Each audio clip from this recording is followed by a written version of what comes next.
Boa noite a todos. Vou apresentar um trabalho solicitado pelo professor Dr. Alexandre Broleira Globo na disciplina de cálculo numérico, e eu vou falar sobre uma aplicação do cálculo numérico, mais precisamente o método de Gauss-Seidel, no uso de simulações numéricas de dinâmica dos fluidos. Então, o trabalho é intitulado Simulações Numéricas em DFC, Dinâmica dos Fluidos Computacional, com análise sobre métodos numéricos. Os discentes que aqui vos falam é Sabrina de Souza Santos e Vitor Castro Francisco. De antemão, a gente vai falar um pouco sobre o que é a dinâmica dos fluidos computacional. O estudo de fluidos é tudo aquilo que está ao nosso redor e que escoa. São os gases, por exemplo, o ar, os líquidos, e alguns escoamentos que ainda existem são aqueles escoamentos granulosos que escoam de forma como se fosse um fluido. Então, a dinâmica dos fluidos computacional, mais precisamente falando, ela é uma área interdisciplinar da física, da matemática e da computação. Da física, porque a gente trata aqui do escoamento de fluidos e a gente trata esses escoamentos no meio computacional. A matemática, que é o uso do cálculo numérico, que são cálculos que fazem aproximações de resultados de uma modelagem computacional, que são resolvidos através de métodos numéricos, e a computação, que é o que pode e possibilita que esses cálculos numéricos sejam solucionados. Quanto maior a problemática, quanto mais complexa essa problemática, maior o poder computacional para ser resolvido numericamente. A metodologia é dividida basicamente em 3 etapas, que é pré-processamento, onde a gente constrói essa problemática que vai ser resolvida. O processamento, que é quando essa problemática está sendo realmente modelada e resolvida através de um método numérico. E o pós-processamento, que é esse todo o tratamento de dados que a gente obtém com esse uso do cálculo numérico com os dados que nos são nos dados. Então, as aplicações são as mais diversas na área da dinâmica dos fluidos computacional, porque a gente trabalha com aplicações tanto acadêmicas no estudo da matemática, como ela se faz presente nessas simulações, e também há o grande potencial de aplicação nas áreas industriais, principalmente na área automotiva, naval, aeroespacial e de óleo e gás. A interpretação de uma problemática na área de dinâmica dos fluidos computacionais deve ser compreende uma série de tarefas bem complexas. E com bastante particularidade, e domínio, todas as condições são aplicadas a fim de reduzir as situações a métodos numéricos solucionáveis. Então, exemplos de problemáticas aplicadas nessa área da dinâmica dos fluidos computacionais podemos citar o movimento de fluidos ao redor de um submarino, o escoamento interno de um duto e também a análise do desempenho de automóveis. O objetivo geral da nossa apresentação consiste em analisar o processo de construção do escoamento no canal de duto, utilizando o método da dinâmica dos fluidos computacional. E os objetivos específicos são mostrar a construção e discretização desse domínio, verificar essas etapas da metodologia e falar sobre o método numérico utilizado e sua influência na escolha de um domínio. A etapa que consiste o método da dinâmica dos fluidos computacional são 3, como eu falei anteriormente. O pré-processamento, onde tem essa construção do domínio, e quanto mais complexo, maior o gasto de recurso computacional para solucionar a problemática.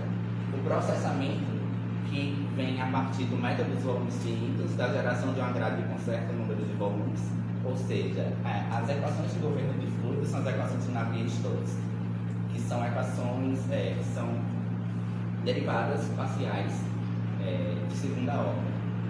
São complexas essas equações que governam o escoamento de fluidos. Então, devido a essa grande complexidade, em casos mais complexos e mais difíceis de lidar, que são os escoamentos que acontecem, querem ser simulados, por exemplo, na aplicação de área industrial, se essa equação de governo é complexa, ela não tem como ser trabalhada analiticamente. Então, a gente faz a aplicação do método dos volumes finitos, que ele torna essa equação de governo cabível de solução. Basicamente, ele pega essas equações diferenciais parciais equações diferenciais parciais e transforma num método numérico solucionável, ou seja, algébrico. E aí, esse número de volumes, eu vou falar posteriormente, que é basicamente quanto eu estou dividindo esse domínio para ser modelado. O pós-processamento, que é o tratamento dos dados entregues para a visualização da simulação e inspeção dos dados visuais e estatísticos. Ou seja, ele me entrega dados brutos e a partir desses dados e com estudo teórico a gente consegue analisar essa parte prática. Ou seja, a gente valida o nosso estudo através da literatura e analisando os dados que são entregues através do uso do cálculo numérico. Então, como eu falei anteriormente, a gente fez análise de um estudo de um canal de duto livre. Na figura 1, a gente observa que tem um duto que está em cinza e esse corte em vermelho é de fato o canal que a gente está estudando. E para esse canal ser estudado, se a gente pegar simplesmente essa chapa vermelha, ela não vai escoar. Então a gente dá uma profundidade que a gente vê aqui na figura 2, onde a gente tem a direção X, que é o comprimento do meu duto, Y, que é a altura do meu duto, e Z, que é onde o fluido vai escoar. E a partir disso que a gente vai construir esse domínio. A gente usa bastante também da geometria analítica, com essa construção que é feita para dentro desse domínio através dos vértices. Então a gente tem 0, 1, 2, 3, 4, 5, 6, 7. Então, meu domínio é levado para dentro desse recurso computacional através de um sistema de coordenadas. E a partir disso, que essa minha problemática era o estudo de um canal de duto, a gente vai subdividir esse domínio em em volumes de controle diferentes, que na figura aqui não mostra claramente, mas é composto de hexaedros. Quanto maior o número de hexaedros, mais complexa será para gerar a solução da minha matriz, que é discretizada através do método de volumes finitos. Então tem uma equação de governo aqui, e eu tenho que tornar ela discreta e cabível de solução. Então, tornam que essas equações são tornadas num sistema algébrico solucionável. Quando a gente estuda a álgebra linear e o estudo de matrizes, a gente já vê que uma matriz 3 por 3, acima de 3, de ordem 3, já é complexa para ser resolvida. Aqui, por exemplo, se eu tenho 1 milhão de volumes de controle, então vai gerar uma matriz que tem 1 milhão de elementos que precisam ser resolvidos. E isso, analiticamente, é impossível. Então, por isso se faz presente e muito forte o estudo do cálculo numérico de um método que soluciona essa matriz para avançar nos estudos. E aí o método utilizado vai ser o método de Gauss-Seidel, que é o que utilizou para resolver essa matriz. E Sabrina vai falar um pouco sobre o que consiste o método de Gauss-Seidel. Então, esse método, que é o método de Gauss-Seidel, é utilizado para resolver sistemas lineares mais complicados. Então, como o Vitor já falou, que não dá para resolver manualmente, né? É necessário um recurso computacional, é inviável, não tem condição de se resolver manualmente. Então, a gente utiliza o recurso computacional e no nosso trabalho aqui, estamos aplicando aqui o método de Gauss-Seidel, que ele é uma adaptação do método de Jacob e tem a intenção de acelerar a convergência. Então, já que ele acelera a convergência, possivelmente precisará de um número menor de iterações, né? E nesse método, os nossos valores, né, diferente do método de Jacob, eles são atualizados nas próprias interações. Então, os valores vão sendo atualizados e vamos encontrando valores tão próximos da solução real quanto desejamos, né? Então, valores tão aproximados tão quanto quisermos da solução do nosso sistema linear, com esse método de Gauss-Seidel.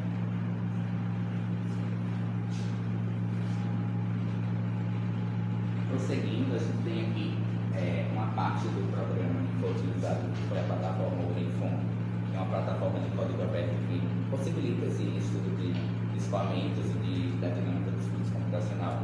Então, aqui a gente tem na parte lá de FV-Chems, que são as equações que serão solucionadas, a gente tem lá solvers. Solvers é o que vai resolver o nosso sistema que está sendo gerado com essa problemática. E aqui a gente pode ver a tolerância, o erro, e também pode ver o método que está sendo utilizado, que ali a gente pode observar na quarta linha, nessa primeira parte, que a gente vê lá o método de Gauss-Seidel. Esses dados são entregues para a gente através do método, ou seja, da plataforma que soluciona o problema que a gente está estudando. E como a gente observa, são números muito extensos que para analisar também demanda muito trabalho e muito recurso computacional. Então, os resultados aqui mostrados, eles são entregues após a convergência de resultados utilizando o método de Gauss-Seidel. E como eu falei anteriormente também, quanto maior o número de elementos, maior a complexidade para se chegar nessa método de convergência.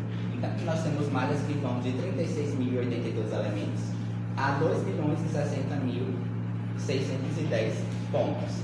Ou seja, quanto maior a quantidade de pontos, mais se aproxima de fato da realidade, porém tem que ver um balanceamento entre o uso de recurso computacional que está sendo utilizado e os resultados que estão sendo entregues. Então, o tempo de processamento para convergir esse resultado da malha mais suave, ou seja, com células maiores, levou cerca de 3 horas, e uma malha que tem maior quantidade de pontos e tem células menores, levou cerca de 100 horas. Então, quando se faz a análise através do método da dinâmica dos fluxos computacional, tem que ter esse balanceamento entre os resultados que estão sendo entregues e o uso de recurso computacional que está sendo utilizado. De acordo com a variedade de pontos, a gente obtém resultados diferentes. E fazendo essa análise, a gente pode observar que chega num certo ponto que essas malhas começam a ter um resultado parecido. Ou seja, a gente escolhe uma malha que apresenta resultados parecidos, mas que esse resultado não se distancie muito da realidade que a gente busca. Então a gente busca equilibrar entre o recurso computacional, que tem que estar sendo usado em equilíbrio, com os resultados que estão sendo entregues. Então a gente tem malhas que são as mais refinadas e que levaram cerca de 100 horas para atingirem a convergência, que se aproxima muito dos resultados das malhas menos refinadas e das intermediárias. Então tem que ter esse olhar visual para análise dos resultados que são entregues a partir do pós-processamento, e assim ter uma escolha de malha que tem esse equilíbrio de recurso computacional e os resultados que estão sendo entregues. Com isso, a gente pode observar o quê? Que com a análise das simulações numéricas através da plataforma OpenFOAM, podemos perceber a potencialidade da ferramenta no trato de problemáticas no ramo da dinâmica dos fluxos computacional. Evidenciou-se a importância do cálculo numérico no método de Gauss-Seidel na solução do sistema gerado, e com essa análise podemos observar a possibilidade de escolha de uma malha através da comparação de diferentes refinamentos e a importância das etapas metodológicas para a obtenção de bons resultados. Por último, as referências e obrigado. Palmas, pessoal.